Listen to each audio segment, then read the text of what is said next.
It's November 12th, 1996. High in the skies over India, two massive commercial airliners just disappear from radar. On board were 349 people. What happened to them? Well, this is the story of the deadliest mid-air collision in aviation history, and a look at how a whole chain of failures led to a catastrophe that's almost impossible to imagine. Imagine you're a pilot flying a cargo plane nearby. You look out your window and you see that. You radio air traffic control with that exact chilling description. This crew, they were the very first witnesses. At that moment, nobody on the ground knew what had happened. All they knew was there was a sudden fireball in the sky right where two planes were supposed to be. All right, so to really get our heads around this, here's how we're going to break it down. First, we'll look at the collision itself. Then we'll need to understand the basic rules of the road up there, the highways in the sky. We'll meet the two planes involved, then listen in on the final fatal minutes of communication. After that, we'll dig into what the investigators found, and finally, look at the crucial safety lessons that came out of this awful tragedy. So let's start with the central mystery, because that's what it was. You've got two planes, both being guided by a professional air traffic controller. They were assigned altitudes that should have kept them a safe distance apart, and yet they didn't pass safely. They collided. How is that even possible? The human cost was just staggering. 349. Every single man, woman, and child on both of those aircraft was lost. It's a number that's hard to even comprehend, and it remains the deadliest mid-air collision the world has ever seen. You know, it's the question on everyone's mind. You look up, the sky seems absolutely endless. How can two tiny specks manage to hit each other? Well, to answer that, we have to get one thing straight. The sky isn't just big, empty space. It's an incredibly organized, highly regulated environment with invisible rules designed to keep thousands of planes safe every single day. And the best way to picture it is to think of them as highways in the sky. Seriously, planes don't just take off and fly in a straight line to their destination. They follow very specific, predefined routes called airways. And just like the roads on the ground, there are rules of the road to keep traffic flowing smoothly and, most importantly, safely. And one of the most fundamental rules of these sky highways is all about vertical separation. It's actually a pretty simple but brilliant idea. On a lot of routes, if you're heading east, you fly at an odd altitude, like 35 or 37,000 feet. If you're heading west, you're at an even altitude, say 34 or 36,000 feet. See what that does? It automatically creates a 1,000-foot buffer between planes that could be on a head-on course. So on this particular day, we have two flights. They started in different places, they were going to different places, but their paths were fated to cross on one of these invisible highways. So, let's get to know the two planes at the center of this story. First, we have Kazakhstan Airlines Flight 1907. It's a Russian-made Ilyushin Il-76 cargo plane, converted for passengers, on its way to land in Delhi. It was a charter flight carrying 37 people, mostly merchants from Kazakhstan. And going in the opposite direction, you have Saudi Arabian Flight 763. This was a massive Boeing 747, the queen of the skies. It had just taken off from Delhi with 312 people on board, mainly Indian laborers heading for work in Saudi Arabia. Two completely different journeys about to intersect in the most tragic way possible. And this is the absolute key.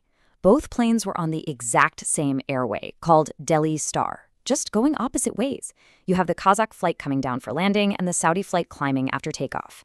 Geographically, they were on a collision course. That vertical separation, that 1,000-foot altitude difference, was literally the only thing that was supposed to keep them apart.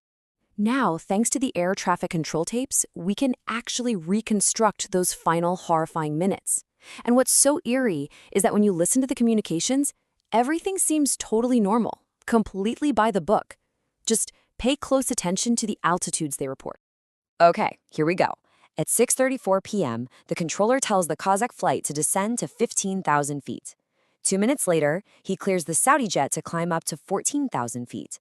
The Saudi crew radios back, confirms, holding 14,000 feet. Then, a minute later, the Kazakh crew reports they have reached their assigned altitude of 15,000 feet. On paper, it's perfect. 1,000 feet. That was the buffer. One plane at 14,000, the other at 15.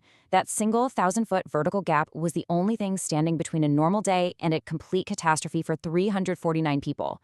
The controller, trusting his pilots were where they said they were, gave one final critical warning.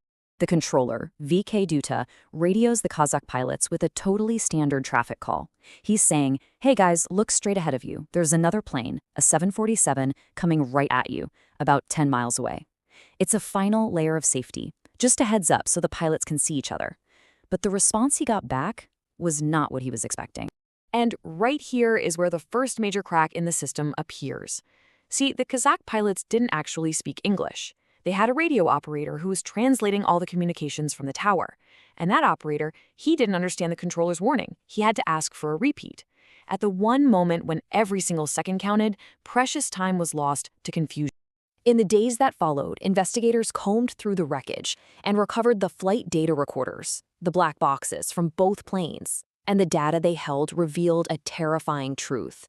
The confident, professional radio calls to air traffic control were hiding a fatal reality.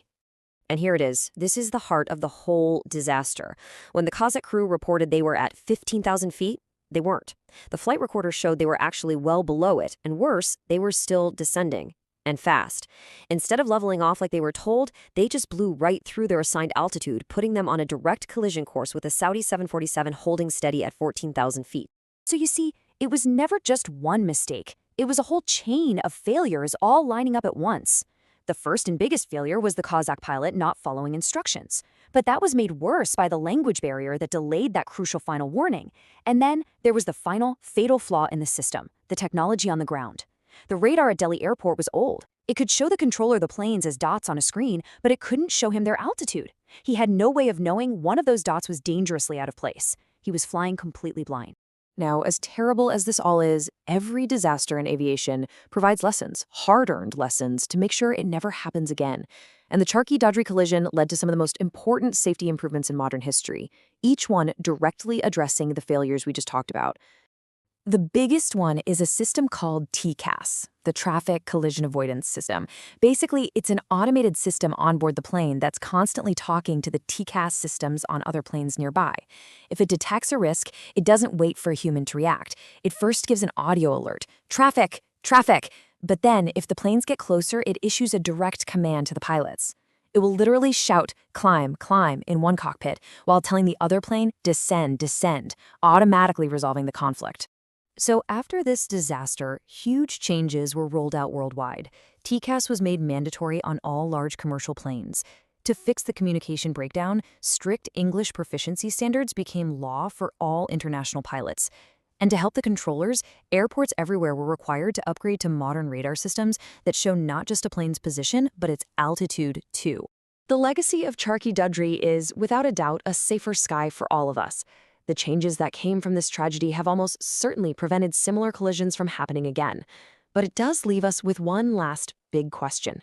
We've built these incredible technological safety nets, but as our skies get busier and more complex, can that technology ever fully protect us from the potential for human error? Or are we just one glitch, one system failure away from the next unthinkable disaster? It's definitely something to think about.